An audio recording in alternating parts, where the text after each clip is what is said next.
Okay, I'm back, and now we're on part 4 of the lab, and we're talking about weathering. Any kind of rock can be broken down into smaller pieces because of mechanical forces. So what are we talking about? That a river can erode its way through rock, for example. So the pounding of the water and the pounding of material that is in the water can erode its channel. So there's a picture. I have no idea. I think that might be the Grand Canyon. The minerals in a rock can be dissolved or changed through chemical weathering.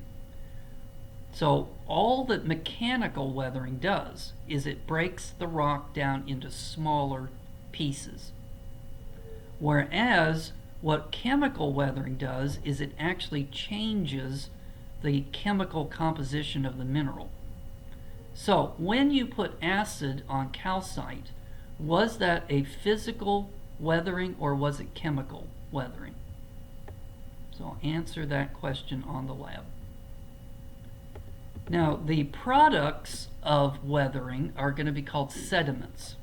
So now we're going to go to part 5 of the lab. And now this is going to be samples 31 through 40 in your box of rocks. So now we're looking at sedimentary rocks. So the results of either chemical or physical weathering are going to be pieces parts, which we're going to call sediments. And then these sediments are normally transported by a river to a lake or an ocean, where they then settle to the bottom and are either, they could be squeezed to turn into rock, or they could be cemented and turned into rock. And different environments produce different kinds of sedimentary rocks. So for example, in a desert you find sand dunes. Well, those sand dunes can be cemented together to make the sedimentary rock sandstone, which is sample 32. So this one, that's your sandstone. It's composed of sand. Well, there's another place where sand comes from, a beach. So a beach could also be cemented together to make sandstone. Out deep in the oceans, where sediment in the form of silt travels very, very far out into the ocean, if it settles down, it could make shale, which is going to be sample number 33. So you see how black it is? Okay, so that's from all the silt that has been cemented together.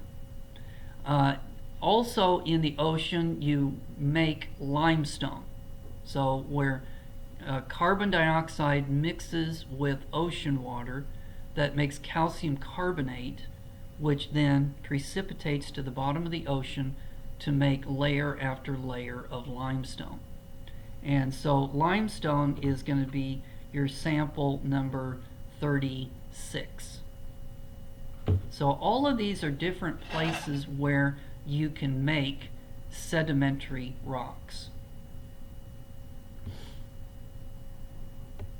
Sedimentary rocks are identified based on their mineral content. So take your sample of lime. Well, actually you can't do it since you're at home, but go to the internet and then type in pouring acid on limestone and look at the video. What mineral reacted to acid? That mineral must be inside limestone. Okay, the second way of identifying a sedimentary rock is going to be the size of the sediment that it's composed of. So if you look at sample 31, this one's called a conglomerate. So can you see that it's composed of pebbles that are glued together? So these are large rocks that are glued together to make this particular kind of sedimentary rock. But on the other hand, if you look at sandstone, which is right next to it, it's composed of sand. It's composed of smaller pieces of rock that have been glued together. And then if you look at sample 33, that was the shale, and it's composed of silt-sized particles that are glued together. So the question is, pebbles are found in rivers, sand is found on a shoreline, and silt is found further out to sea. Explain why. So why can silt make it so far out in the ocean, whereas pebbles, you tend to find those in the rivers? Okay, let's go to the next thing here. Travertine. So travertine is going to be sample number 34. So that's this one right here. And travertine is made of calcite. So what do you think happens if you pour acid on travertine? Yeah, it dissolves. It is what stalactites and stalagmites are made of inside caves. Okay, then we've already talked about limestone. So limestone was sample 36. Here in Missouri, there's about 5,000 feet of limestone underneath your feet. Okay, chalk is the one that's next to it. So sample number 37, that's chalk. It's what you used to write on blackboards with. Chalk is made of the cemented calcite shells of microscopic animals. So there are microscopic animals that use calcite to make their shells out of. And then when they die, they go down to the bottom of the ocean and their shells are glued together to make chalk. Chert, which is sample number 39, is fairly similar to chalk. Only this time the microscopic animals, they make their shells out of silica, quartz, and then when they die and go to the bottom and are cemented together, that's where chert comes from. Chert can be, it's very sharp, it can be used to make arrowheads. And then sample 40 is your peat. And unfortunately, I got a box that somebody had deliberately taken the peat and crushed it with their fingers.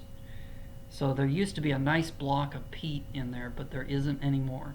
So this is as much as I can get from it.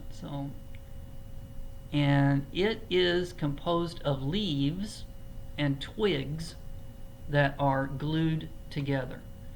So that when you've got a swamp and trees die, they fall into the swamp. And then more trees fall on top of them. So those trees don't decay. And so what happens is that organic material gets squished together to make peat. And eventually, peat can be squished together to make coal. So that's where we get coal from. All right, and then last thing for this video is your instructor will select 4 sedimentary rocks that you need to know for the laboratory exam. You'll need to know that they are sedimentary, and you'll need to know their names. So what do we want? 32, so that's going to be sandstone. And then I want you to definitely know sample 36, which is going to be limestone. And let's pick out 2 more that are fairly easy to identify. So peat, I think you can identify peat pretty well. So that's sample 40. And then how about chert? So we got lots of chert here in Missouri. So sample 39. So those will be your 4 sedimentary rocks that I want you to know for the laboratory exam. So put that in those yellow boxes, and then when we come back, we're going to talk about metamorphic rocks.